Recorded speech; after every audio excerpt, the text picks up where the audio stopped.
ನಮಸ್ಕಾರ ಸ್ನೇಹಿತರೆ. ಈಗ ದೇಶದಲ್ಲಿ ಎಲ್ಲಿ ನೋಡಿದ್ರೂ ಗ್ಯಾಸ್ ಸಿಲಿಂಡರ್ಗೆ ತುಂಬ ಅಂದರೆ ತುಂಬಾ ಬೇಡಿಕೆ ಇದೆ.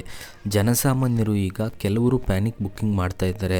ಸೊ ಕೇಂದ್ರ ಸರ್ಕಾರ ಈಗ ಗ್ಯಾಸ್ ಬುಕ್ಕಿಂಗ್ ಮಾಡೋದಕ್ಕೆ ಸಂಬಂಧಪಟ್ಟಂತೆ ಒಂದು ಹೊಸ ರೀತಿಯ ರೂಲ್ಸನ್ನು ಜಾರಿಗೆ ತಂದಿದೆ. ಎಲ್ಲ ಕಂಪ್ಲೀಟ್ ಮಾಹಿತಿಯನ್ನು ಈ ವಿಡಿಯೋದಲ್ಲಿ ತಿಳಿಸ್ಕೊಡ್ತೀವಿ. ಈ ವಿಷಯವನ್ನು ನೀವು ಪ್ರತಿಯೊಬ್ಬರು ತಿಳ್ಕೊಂಡಿರಲೇಬೇಕು. ಅದಕ್ಕಿಂತ ಮುಂಚೆ ವಿಡಿಯೋನ ಲೈಕ್ ಮಾಡಿ ಮತ್ತು ತಪ್ಪದೇ ನಮ್ಮ ಯೂಟ್ಯೂಬ್ ಚಾನಲ್ಗೆ ಸಬ್ಸ್ಕ್ರೈಬ್ ಮಾಡ್ಕೊಳ್ಳಿ. ಬನ್ನಿ, ಆ ಎಲ್ಲ ಪ್ರಮುಖ ವಿಷಯಗಳು ಯಾವುದು, ಹೊಸ ರೂಲ್ಸ್ ಏನು ಅಂತ ನೋಡೋಣ. ಮೊದಲನೇದಾಗಿ ಗ್ಯಾಸ್ ಬುಕ್ಕಿಂಗ್ ಮಾಡೋದಕ್ಕೆ ಸಮಯವನ್ನು ನಿಗದಿಪಡಿಸಲಾಗಿದೆ. ಈಗ ಗ್ಯಾಸ್ ಬುಕ್ಕಿಂಗ್ ವಿಂಡೋ ಈಗ ದಿನದ 24 ಗಂಟೆ ಕೂಡ ತೆರೆದಿರೋದಿಲ್ಲ. ಬೆಳಗ್ಗೆ 5 ಗಂಟೆಯಿಂದ ಮತ್ತು 7 ಗಂಟೆವರೆಗೂ ತೆರೆದಿರುತ್ತದೆ. ರಾತ್ರಿ 8 ಗಂಟೆಯಿಂದ 12 ಗಂಟೆಯವರೆಗೂ ತೆರೆದಿರುತ್ತದೆ. ಗಮನಿಸಿ, ಬೆಳಗ್ಗೆ 7 ಗಂಟೆಯಿಂದ ರಾತ್ರಿ 8 ಗಂಟೆಯವರೆಗೆ ಗ್ಯಾಸ್ ಬುಕ್ಕಿಂಗ್ ವ್ಯವಸ್ಥೆ ಕೆಲವು ಕಡೆಗಳಲ್ಲಿ ಸಂಪೂರ್ಣವಾಗಿ ಮುಚ್ಚಿರುತ್ತದೆ. ಇನ್ನು ನಿಮ್ಮ ಕಡೆಗಳಲ್ಲಿ ಎಷ್ಟು ಕಾಲಾವಕಾಶದವರೆಗೆ ಬುಕ್ಕಿಂಗ್ ಇದೆ ಅಂತ ತಿಳಿಸಿಕೊಡಿ. ಇದು ಕೆಲವು ಕಡೆಗಳಲ್ಲಿ ಮಾತ್ರ ಅನ್ವಯ ಆಗುತ್ತೆ. ಇನ್ನು 25 ದಿನಗಳ ಕಡ್ಡಾಯ ಅಂತರ ಇರಲೇಬೇಕು ಅಂತ ಹೇಳಲಾಗ್ತಾ ಇದೆ. ಒಂದು ವೇಳೆ ನೀವು ಲಾಸ್ಟ್ ಸಿಲಿಂಡರ್ನ 25 ದಿನಗಳ ಹಿಂದೆ ತಗೊಂಡಿದ್ರೆ ಮಾತ್ರ ಈಗ ಬುಕ್ಕಿಂಗ್ ಮಾಡ್ಬೋದು. ಅಂದರೆ ಒಂದು ಸಿಲಿಂಡರಿಂದ ಇನ್ನೊಂದು ಸಿಲಿಂಡರ್ಗೆ ಕನಿಷ್ಠ 25 ದಿನಗಳ ಅಂತರ ಇರಲೇಬೇಕಾಗುತ್ತೆ. ಇನ್ನು ವಿವಿಧ ಕಂಪನಿಗಳ ಡಿಜಿಟಲ್ ಬುಕ್ಕಿಂಗ್ ಅಂತಂದರೆ ನೀವು ವಾಟ್ಸಪ್ ಮುಖಾಂತರ ಅಥವಾ SMS ಮುಖಾಂತರ ಯಾವ ರೀತಿ ಬುಕ್ ಮಾಡ್ಬೋದು ಅಂತ ಕೆಲವರಿಗೆ ಕನ್ಫ್ಯೂಷನ್ ಇರುತ್ತೆ. ಮತ್ತು ನಾವು ಆಯಾ ಒಂದು ಕಂಪನಿಯ ನಂಬರ್ನ ಹೇಳ್ತಾ ಹೋಗ್ತೀವಿ. ಇದ್ರ ಮುಖಾಂತರ ನೀವು ವಾಟ್ಸಪ್ ಮುಖಾಂತರ ಬುಕ್ ಮಾಡ್ಬೋದು.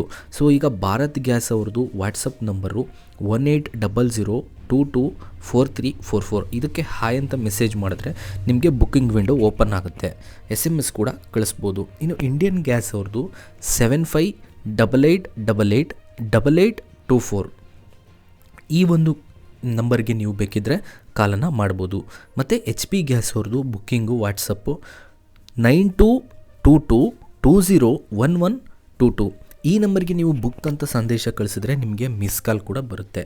ಇನ್ನು ದೂರು ಸಲ್ಲಿಕೆಯ ಸಹಾಯವಾಣಿಗಳನ್ನು ಕೂಡ ನೀಡ್ತಾ ಹೋಗಿದ್ದಾರೆ ಇಂಡಿಯನ್ ಮತ್ತು HP ಗ್ಯಾಸ್ ಅವ್ರದ್ದು ನೀವೇನಾದರೂ ದೂರು ನೀಡುವಾಗಿದ್ದರೆ ಸಹಾಯವಾಣಿ 180023335555 ಈ ನಂಬರ್ಗೆ ನೀವು ದೂರನ್ನು ನೀಡ್ಬೋದು.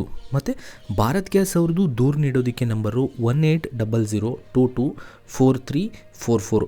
ಈ ನಂಬರ್ಗೆ ನೀವು ದೂರನ್ನು ನೀಡ್ಬೋದು. ಇನ್ನು ಗ್ಯಾಸ್ ಖಾಲಿಯಾಗುವ ಮೊದಲೇ ಸರಿಯಾದ ಸಮಯದಲ್ಲಿ ಬುಕ್ ಮಾಡುವುದು ಉತ್ತಮ ಅಂತ ತಿಳಿದು ಬಂದಿದೆ. ಇನ್ನು ಈ ಎಲ್ಲ ಹೊಸ ನಿಯಮಗಳ ಬಗ್ಗೆ ನೀವೇನು ಹೇಳ್ತೀರಾ? ತಪ್ಪದೇ ಕಮೆಂಟ್ ಬಾಕ್ಸ್ನಲ್ಲಿ ತಿಳಿಸಿ. ಮತ್ತು ನಿಮ್ಮ ಕಡೆಗಳಲ್ಲಿ ಗ್ಯಾಸ್ ಬುಕ್ಕಿಂಗ್ ಯಾವ ರೀತಿ ಆಗ್ತಾಯಿದೆ, ಗ್ಯಾಸ್ಗಳನ್ನು ಸರಿಯಾಗಿ ಕೊಡ್ತಾ ಇದ್ದಾರಾ, ಸಿಲಿಂಡರ್ನ ಸರಿಯಾಗಿ ವಿತರಿಸ್ತಾ ಇದ್ದಾರಾ? ಕಾಮೆಂಟ್ ಬಾಕ್ಸ್ನಲ್ಲಿ ತಿಳಿಸಿ. ಏನೇ ಅನಿಸಿಕೆ ಇದ್ದರೂ ಕಾಮೆಂಟ್ ಬಾಕ್ಸ್ನಲ್ಲಿ ತಿಳಿಸಿ. ಸಿಗೋಣ ನೆಕ್ಸ್ಟ್ ವಿಡಿಯೋದಲ್ಲಿ. Thank you.